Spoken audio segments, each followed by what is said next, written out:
Welcome to another CEO Wisdom Pod. We have niamkey Habib with us. He is the CEO and founder of Servy Chain. He's also a professor at HSA, founded Servico a couple of years ago. Today, we're going to talk about a bunch of things. He's building for Web3 for entrepreneurs. We're going to talk about blockchain. We're going to talk about what niamkey tells his students. We're going to talk about AI, Africa, strategy, and crypto economy. This podcast is brought to you by podpar.com. That's my podcasting company. So if you want to start or scale or monetize your podcast, you can go to podpar.com. niamkey, welcome to the pod. Tell me a bit more about yourself and about Servy Chain. Hello, Charles. Thank you very much. Thank you very much for hosting me here today. Thanks a lot for this introduction, which was kind of clear. Sometimes people struggle to present all of this information in one pack.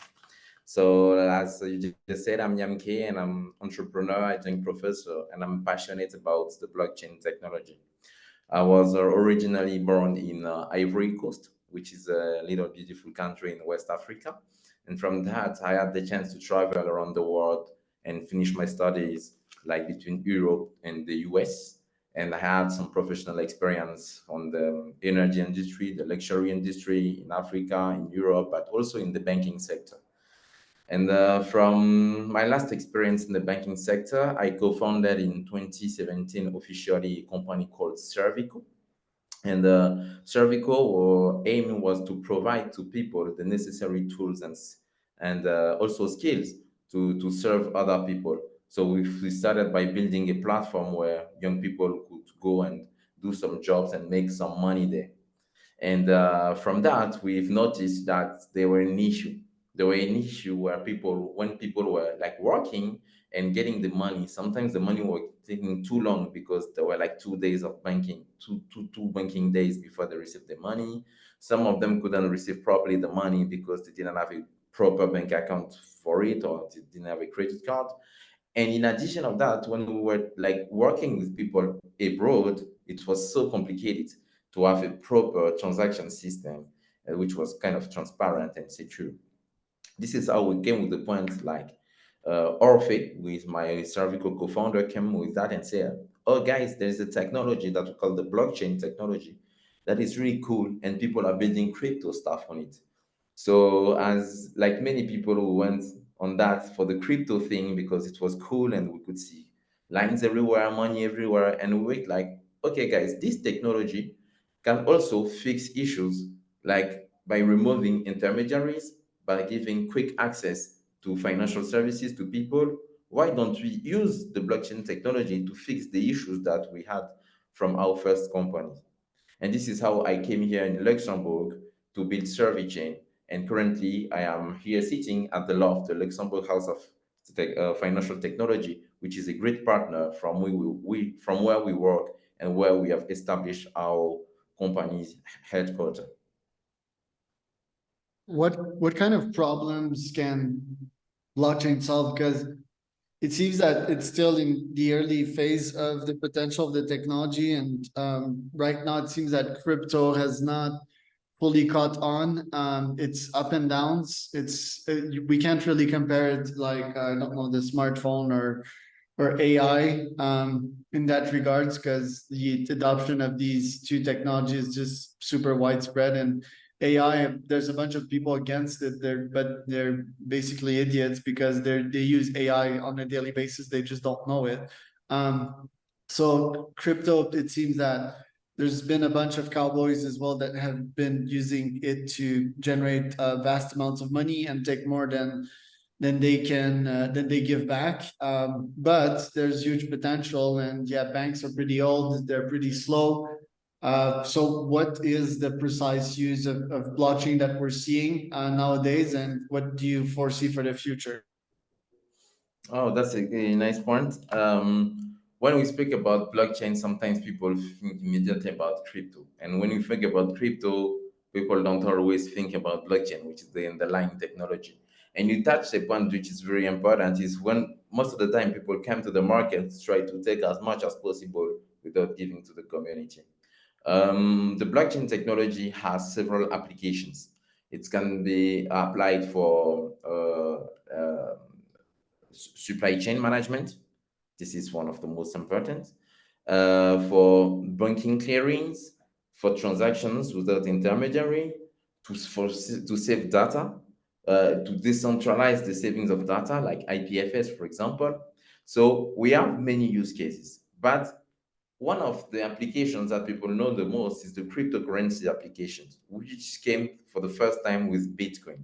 So, not that Bitcoin is just an application of the blockchain technology, the first one. Today, we believe at Servy Chain that by educating people, so this is what we do first, we educate people and provide educational content to people and businesses.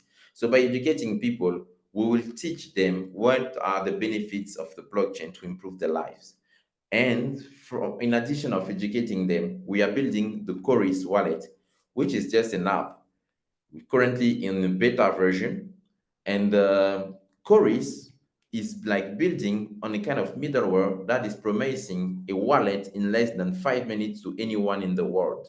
Why? Because by educating people and providing a wallet, a Web3 wallet, which is the first gate to enter the blockchain technology, these people will be included financially.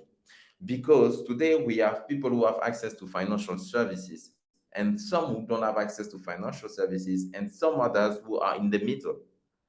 So if we want our economies to be developed worldwide, by giving a blockchain wallet to anyone in the world, a blockchain address, anyone will be able to have access to a new class of assets, which are the cryptocurrencies, which are the tokens, which are the real world assets that are digitalized on the blockchain. So we give more opportunities to people. The second thing is when I want to make a transaction from Luxembourg to, let's say, Ivory Coast to Abidjan, I will have to go through intermediaries. I will have to go through the banking system, which can take days or high fees to make this international transaction. Or I will have to go through, I didn't want to say the name, through like actors like Western Union or MoneyGram and whatever. Today, with the Chorus wallet that we are building, we are beta testing with people.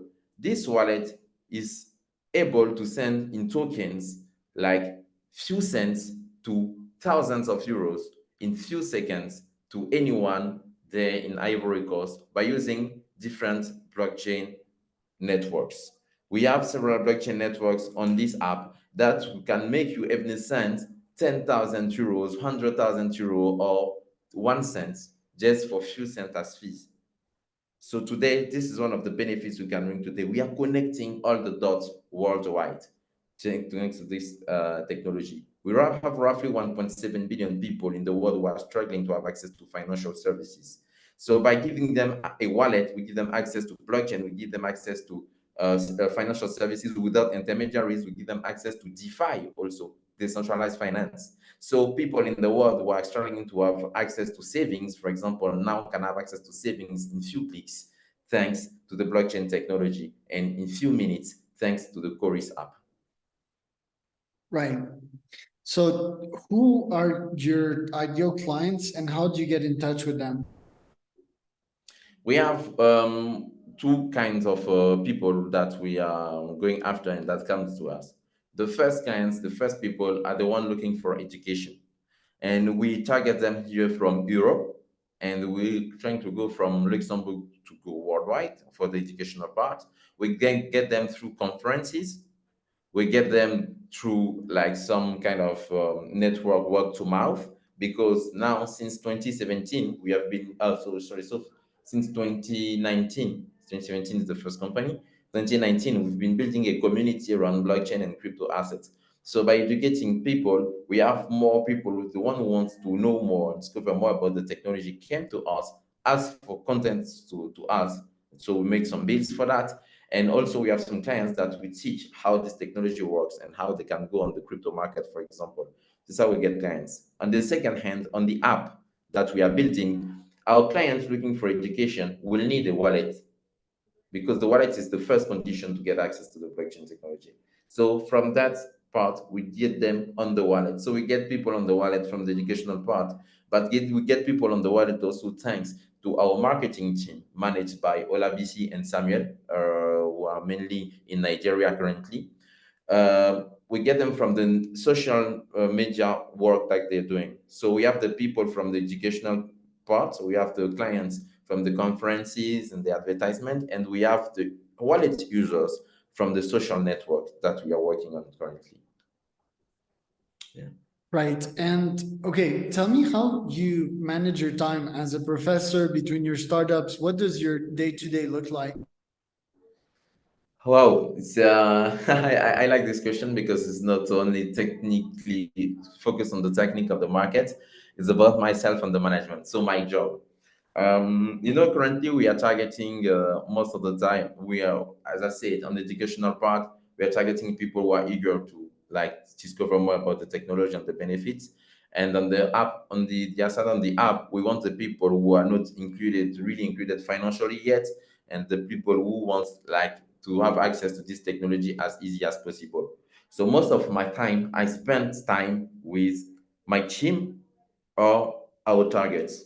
This is what I do. Let's say my students, for example, my students, they are people eager to know more about this technology. So my students are like also my potential wallet users. But in addition of being my potential wallet users, they are also my potential employees.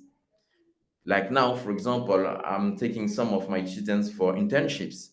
So by spending my time with them, I'm teaching them stuff. I'm doing my job as a professor, but I'm also doing my job as an entrepreneur, which is we're strengthening our network. During the day, one of the first thing I do during the day is to manage the team. We have a team worldwide. We have team people in Nigeria, we have people in Ivory Coast, we have people in Algeria, we have people in France and in Luxembourg. So half of my day, most of the time, is dedicated to spend time with each person of each group of the team and make sure all the issues they can have are fixed and they can work properly. So this is how I spend my time daily. I just spend my time with people that matters. And by spending my time with people that matters, I can like optimize it as better as possible for all our activities. Right. And how do you mix studying and practicing? Because, yeah, if you just study a topic, you won't ever get much conclusive and scientific result. How do you put your hypothesis to the practice? And what have you concluded on your research in the last couple of years? You mean how do I match the studying part with my students and the Well, practice? you're a teacher, right? And you do research. So how do you conduct your research? What do you study specifically? And how do you make sure that you test out your hypothesis out there and conclude valuable stuff for your research? Oh, nice. And it's very interesting to say that because what we focus on currently is adoption. So what we are studying is the behavior of people, like how we can conduct adoption to them. Today we have like roughly 5% of the world population who's already has already touched the blockchain technology and the crypto stuff. So we still have 95% of the world population who is out of it, but will probably use it later. So with the team, what we're doing is how people are behaving according to market cycles, how they are behaving, and how we can get them into this technology. So by teaching people, we can also see what are the behaviors regarding the technology, and according to like the professional status, the social origins, and whatever, the aim and the goals are not the same when they get into this technology. Some of them want to use it for the businesses, some of them want to use it just to make money on the crypto part, some of them want to use it to build something technically. So according to this different profile, we are studying what should we bring to these people for them to adopt this technology as easy as possible. This is also why we have my company Servy Chain, who is building Cory's, the Cory's app. So by teaching stuff to people, we bring them on the Cory's app to go practically use this technology. And thanks to our partners, according to the students' needs or the people needs, we can match them with the partners and see what if they answer to the needs and how they behave regarding that. So it's all about behaviors, and we are focusing our research on adoption. And what do you tell your students when it comes to starting a blockchain company and or, for example, investing in crypto? Uh, you know, these are two different things. Um, it's very important, so I will try to be as clear as possible on my answers. Start a blockchain company is something. Invest in crypto, not that it's like investing in a project in a blockchain company. When you start a blockchain company, the first thing you have to say is do your business or your model, whatever you're building, it needs blockchain. Because people think blockchain is just a cool word with a cool technology, we can put it everywhere. Blockchain is a meta technology. A meta technology is a combination of different technologies. So is what you're building needs a combination of this technology that forms blockchain to make your let's say your solution better than what exists already? Does it make it like new, better, faster, cheaper?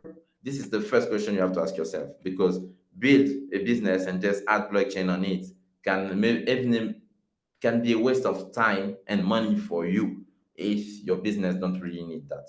This is the first thing I would say to anyone who would like to build a blockchain business. Now, for people who would like to invest in crypto, it's something different. Please, DIOR, as we say in the market. I don't know, Charles, if you've heard about DIOR, DYOR. Do your own research. Always do your own research when you want to invest in crypto, because even myself, if I come with a super project and I say, hey, Charles, please invest in that, will make 10x in 2 months. I may be wrong, or maybe there's something that I haven't seen. And this is my point of view. But if you know what are the main points to watch, like what is the supply, what is the team, what is the project you're looking for, what are the fixing, this kind of stuff, you will have maybe a better view than me on the project. So please do your own research when you want to invest in crypto. Yeah, that is correct with like all the SBF recent debate, Celsius, and everything in between. Niamkey, we're already out of time. Where can people find out more about you? People can find me on LinkedIn. I'm really open, can connect me. I can take sometimes once for some days because I have many messages, sorry. But you can find niamkey on LinkedIn.